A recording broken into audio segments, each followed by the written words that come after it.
Hello dear students. Today we are going to discuss about the term velocity. Last time I had taught you what was speed.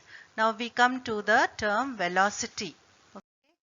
Now velocity. The velocity of a body is the distance traveled per second by the body in a specified direction.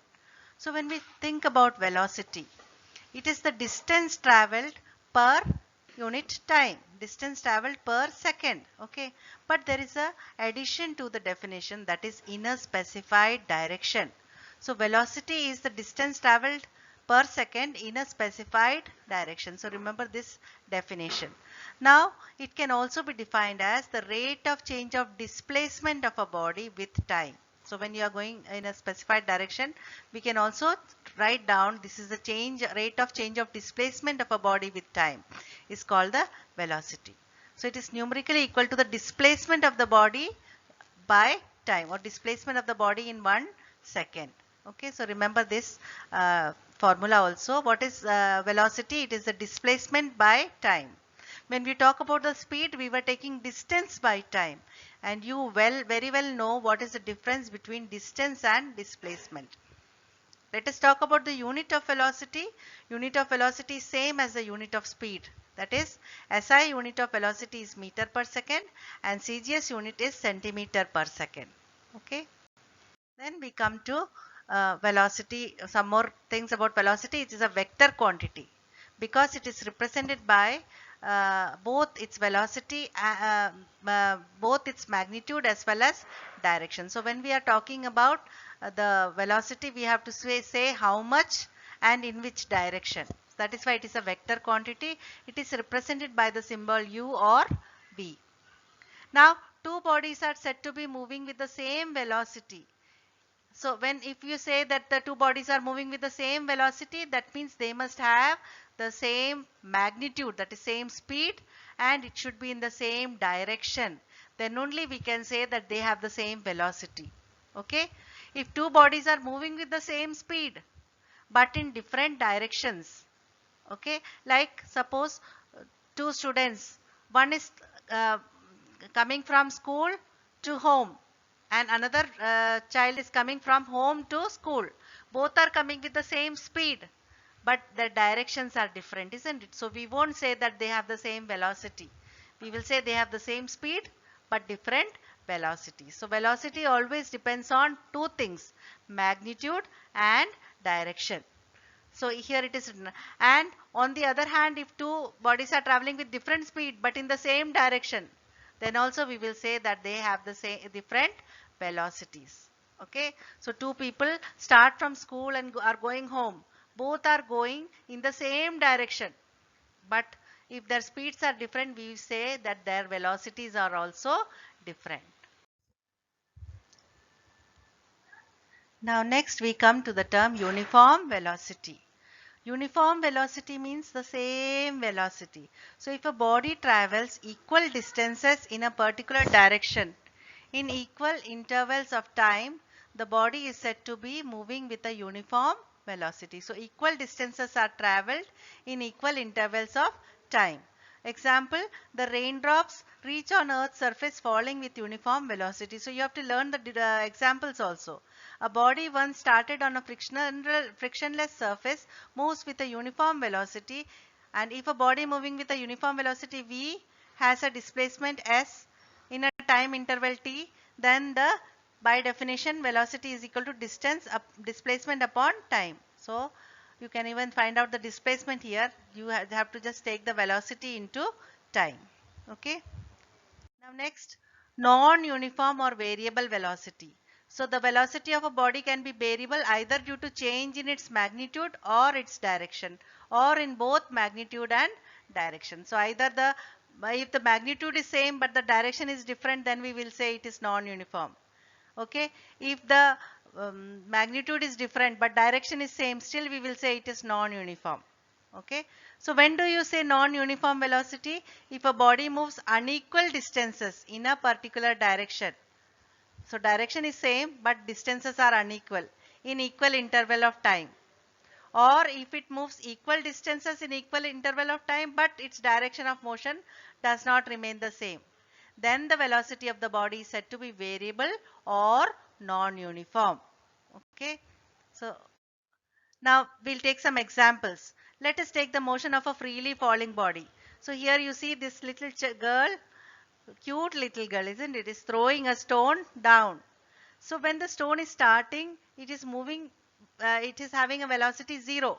But as it falls down, 1 second, after 1 second, its speed becomes 10 meter per second, because now it is actually moving towards the earth.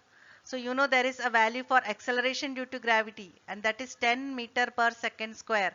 So every second its velocity will increase by 9.8, but we can approximate it to 10. So after 1 second its velocity will increase by 10. So it will be 10 meter per second. After 2 seconds its velocity will become 20 meter per second.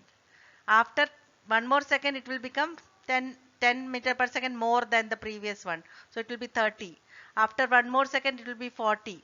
After one more second it will be 50. So as it comes closer and closer to the ground, its velocity increases. So this is an example of non-uniform motion, because even though the direction is same, but the magnitude of velocity is changing at every instant. Okay. So the motion of a freely falling body is with variable velocity, because although the direction of motion of the body does not change, but the speed is continuously changing. So this is a very important example of non-uniform motion. Next example of non-uniform motion, that is non-uniform velocity, that is the motion on a circular path.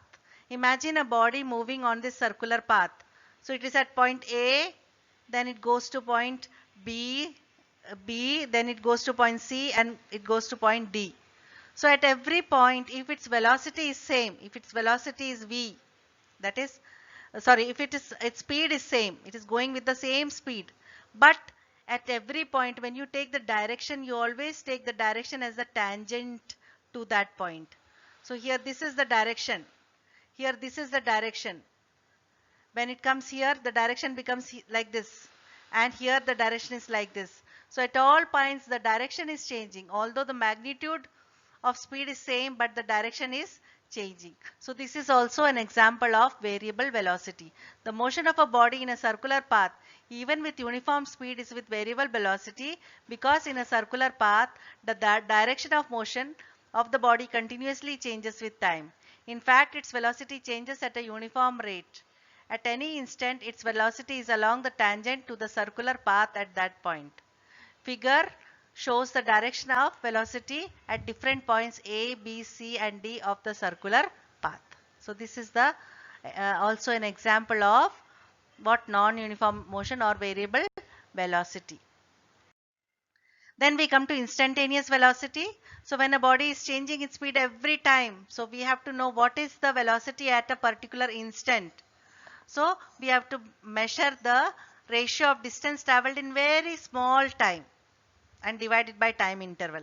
That is what a speedometer does, isn't it? In a speedometer, we will find out what is the distance traveled in a small interval of time. So the velocity of a body at a particular instance is called the instantaneous velocity. Now we come to the term average velocity. Now if you see here, when we say average velocity, what is the formula for average velocity? Displacement upon total time taken. When we were talking about average speed, we were taking distance upon total time taken. Okay, so let us just consider this example. Here a person who is taking part in a race is going around a circular track. Suppose the circular track is of a distance of 1 mile. Okay, so we don't use miles. Okay, so this is 1 mile. Okay, and he is traveling it in a time of 1 minute. So average speed, what is the average speed? Average speed means total distance upon total time. So total distance traveled is 1 mile, total time is 1 minute. So here when we convert minute into hour, it will come 1 by 60. So answer will be, what is his average speed? 60 miles per hour. But if we take average velocity, think about how much is the displacement. He starts from here, goes around, and comes back in the same point. So what is the displacement? Displacement is 0. So we will take this 0 by 1 minute and that comes to 0 miles per hour. So you see that average speed may not be 0, but average velocity can be 0, because velocity is a vector quantity. It depends on direction also. So whenever you are asked a question, what is the average velocity, always take the displacement upon time taken. Okay. So I hope you have understood these things, and we will solve some numerical problems so that your concepts will be more clear.